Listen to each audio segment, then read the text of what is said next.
Today I'm going to do a bit of this pond channel which will come down along here where you're standing, coming out from here. The path is going to be deeper, everything's going to be deeper when it's finished, but today all I want to focus on really is this bit here. This cliff of soil here and just eating it back and transporting the soil away. Cutting out a bit more of this island here, and every time we cut out another layer down we add a bit more topsoil on top and put some wild plants, trees and vegetation, and that sort of continues down. Likewise on this side, there's a bit of a steep bank here and a path here, but the path will be lower eventually. But yeah, for now just this bit. So for this task you need a shovel, spade, pickaxe, and another lot as well. So this bit here is going to be pickaxed, and then to transport the soil away we're going to use buckets, and this is because the wheelbarrow, it would just sink in this gloopy mud and it won't be pleasant. So when it's dry we can use a wheelbarrow, but for now we have to use buckets. So this here is like the mainland with the path coming round it. This is like a wooded island, and then all this will be water. Where you're standing will be land, but a bit lower down. Here there's another channel coming here, will connecting or separating this island from that island, and then one channel continuing down here and connecting to the pond down there. But up here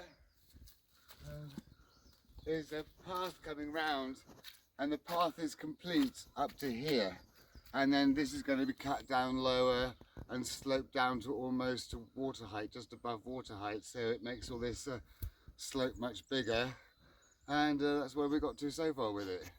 The soil we've removed today is going to be dumped down here. Everything from here onwards needs to be raised up to this height, and this little woods here is like a high point or a watershed, so that everything flows into the pond that way, and then everything that falls the other side goes the other way. So this is going to be built up all the way down to this little wood, the end of this little woods down here. We've been dumping subsoil here for years, so when I put these trees in 11 years ago they were 7 feet lower down at this end, and sort of it was quite a steep slope here. And you can see where we put soil here, and it was going to be higher here, and the very top layer when it's finished is then added with topsoil, and we put some wild plants in there as well. But these trees here, which are mostly kind of birch, willow and a few others, they haven't minded being buried at all. And of course this does happen naturally when you get sand dunes growing, or where you get an erosion event and dumping loads of material. So it does happen naturally, and the trees are fine with it. It probably rises about a foot a year on average, and they just look like they grew at this level. I would have thought that probably that one and that one were branches of the same tree originally, because the trunks are very similar. And wild raspberries seem to do very well here, but we haven't added any kind of woodland plants or anything like that here yet, not until it's finished, not until the top layer of topsoil goes on. And then eventually we can fashion some kind of path that goes down there into the arboretum. This part of the woods here are completely finished. This bank was one of the first things we did, making up the watershed for this little bit, so everything that falls that way goes that way, everything that goes this way falls into the lake. And this little raised bit is a great haven for wild daffodils and other wild plants where they won't get trampled. And so just here it comes into the site, and from here onwards is not finished. Hello. Soil varies in composition, so I'm going to first try it out with the spade because it's quite wet, and it's possible I could cut it into blocks, so I'll just try that out. So just put it into a nice shaped block like that, 1.5 spades by 1 spade perhaps. Oh, that looks promising. There's a chance it might just collapse. Oh, so that's handy. I could just carry that off like that. So I don't know if it'll all be like that, but I could just carry this bit off to start with like this.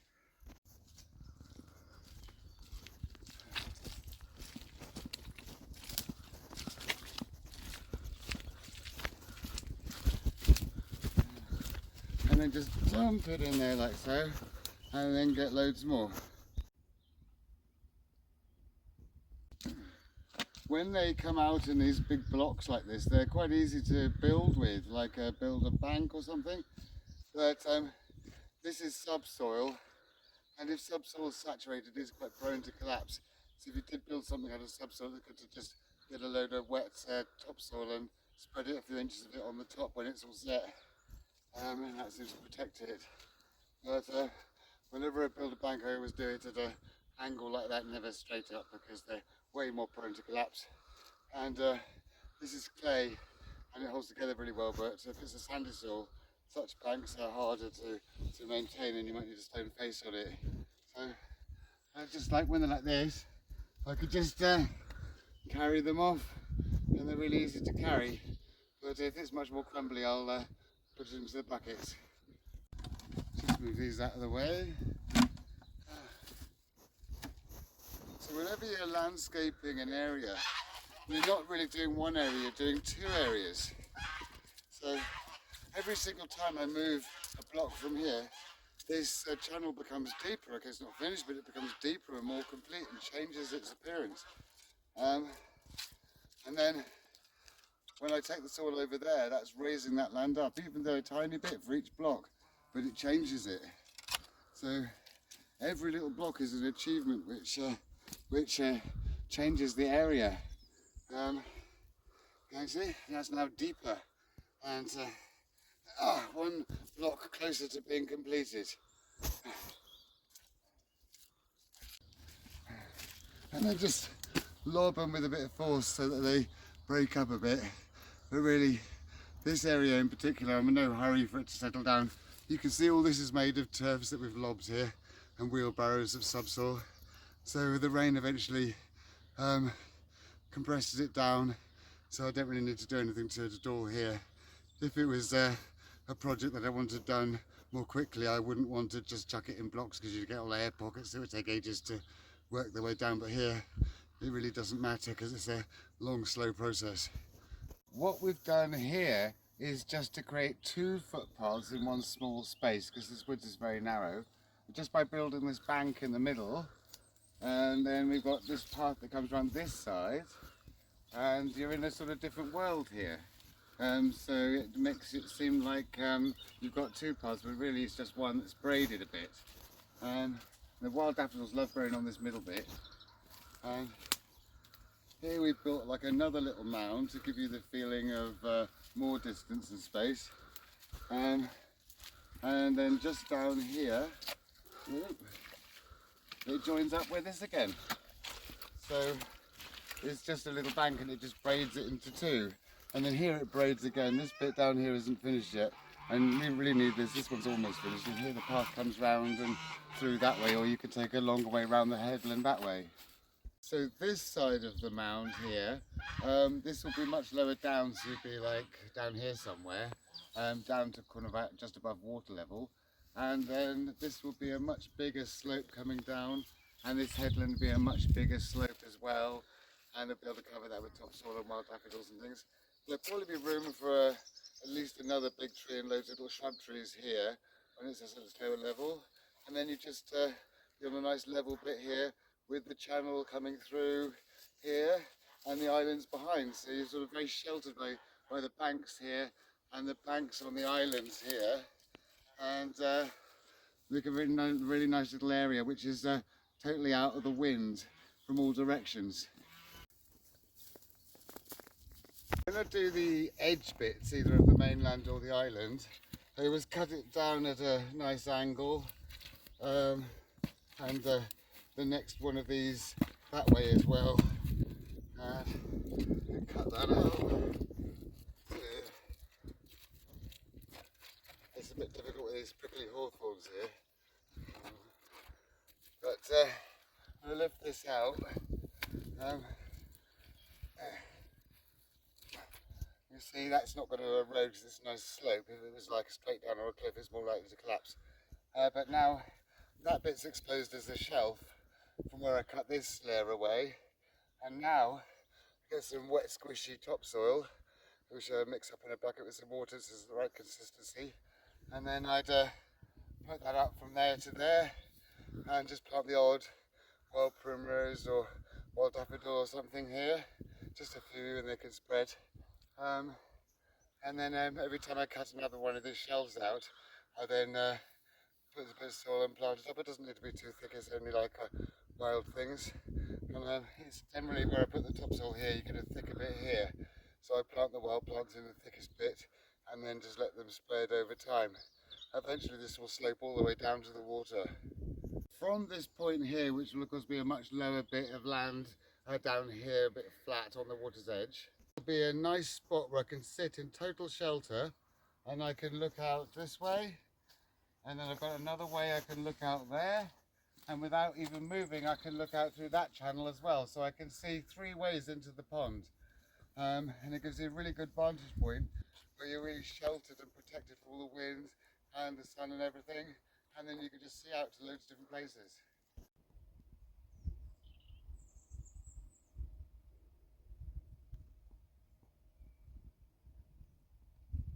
This path of course will be lower down as well, but it's going to be a nice dramatic, like round the headland walk that way. I think I'll perhaps do a little bit of pickaxing now. So I'll just put this back over here. And I'll keep that as a level, just pickaxe this bit. But I don't want to do too close to the edges. I like to do that with a spade by hand because it makes it all neater, but this middle bit is pickaxe. Just comes out in great big chunks like that, and then I can just easily transfer it to the bucket. This is all like clay subsoil, and I'm quite lucky that I don't have loads of rocks in here, but soil can vary as to which method is best to use. It's also true to say that the soil has a perfect level where it's the best to be dug, and it's a bit on the wet side today, but not too wet. If it's really, really dry, it goes like concrete and it's very difficult to work with. So soil definitely has this perfect minimum middle ground where it's much easier to dig. When I get to these end bits, I'll do them again by hand. And at a 45-degree angle, just tap it in like that. And then doesn't matter about the ones here. It's only the ones that are right next to that one goes in at an angle like that, so it doesn't cut into that bit. But then when you get to that one, let's go straight down, and I can carry that off. And here is like this shelf that's created here where I haven't put the topsoil yet. And so I think I want the channel to be quite wide, so I want this to be quite steep, but not very steep. And just sort of carry that around as I go around, making a bit of height to this headland here. And I just shovel it up into these buckets like that. When it's wet like this, it doesn't crumble very well and it stays in these sticky, gooey lumps. So I don't think buckets are the best option today. I think because it's wetter, it stays together as turfs better in blocks. So I think after I've shoveled this lot, I'll resume back to moving it in blocks and just then shovel the odd little crumbly bits that come off, because it's much easier to transport. This is making all the buckets muddy, the shovel muddy, me muddy, and it doesn't just break up into nice little lumps, it just goes squishy, gooey mud. So I think, yeah, I'll move the rest in turfs when I shovel this lot. Now I've got to carry these over there.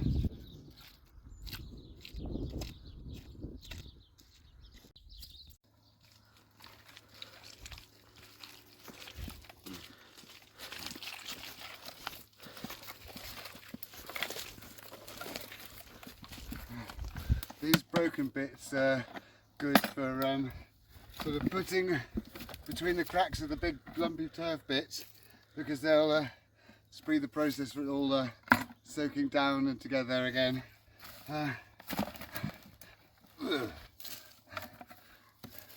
If you're wondering how I'm going to tackle this very end bit here, which is like a good 4 foot deep till you get to the water level, it probably wouldn't be good to cut away here because it would just fall in the water. So I can dig a hole here, work backwards, and then the last bit falls into the hole here, so I don't lose water into the pond. But what I'll probably do is I'll cut from the other side, because over here, you see, it's all slopes down.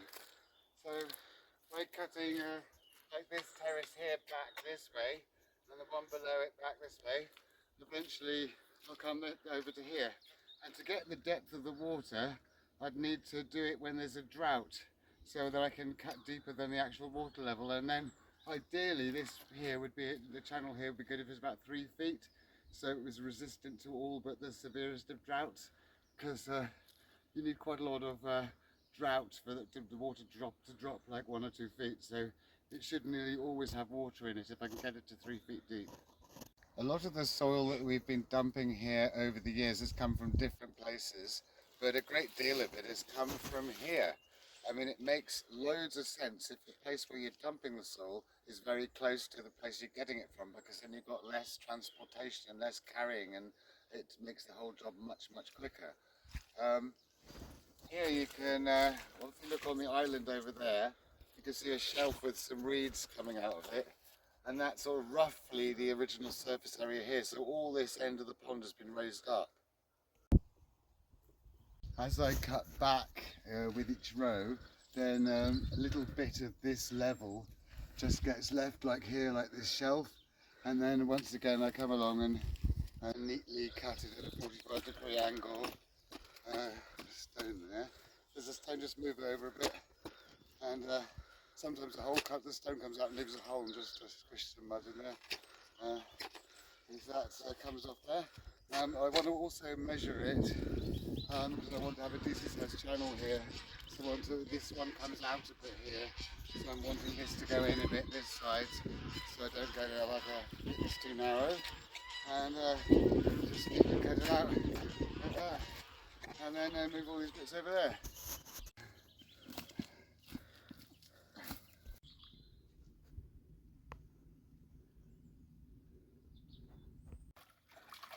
Just down here from this channel then would be extended this way, which would be easy because you could just cut terraces and work backwards. And here we haven't got a big cliff here, so this could all eat this way, all around here, and then up towards that end, and then it wouldn't be such a job then. We could just go down like a foot at a time and work our way along. These two islands here will offer greater protection to wildlife because they can't be got to. This island did particularly because it's very steep and inaccessible, so it would be difficult to kind of land a boat on it and go and climb on it and things.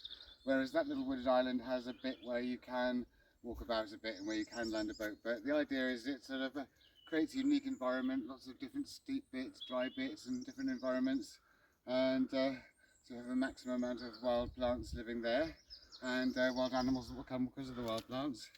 But just got a bit done today, just moving a few turfs, and you can see we moved all this just in a couple of hours, and it looks different now. This is all gone, and each time you dig a bit, you know, it gets a bit deeper and there's a bit more finished, and every time you put a bit of topsoil on, that's then finished surface area, which is then more space, you know, more habitat, and so each time you do a little job you get little bits that are ready to finish.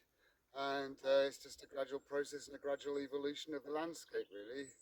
Ooh, it's starting to get a bit dark now, and I do have a few other jobs to do.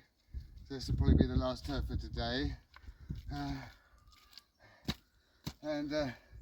Of course, the drier the soil is, the lighter it is. So if it's like really dry and difficult to pickaxe in the summer, it's incredibly light, and you could just move wheelbarrows totally full and overflowing with soil. It's just really, really light. But at the moment it's very heavy. So I think that's probably enough for today. So I hope you liked today's video. And if you did, please like and subscribe. And if you press the little me somewhere down there, you can see all my other videos. And I shall see you next time.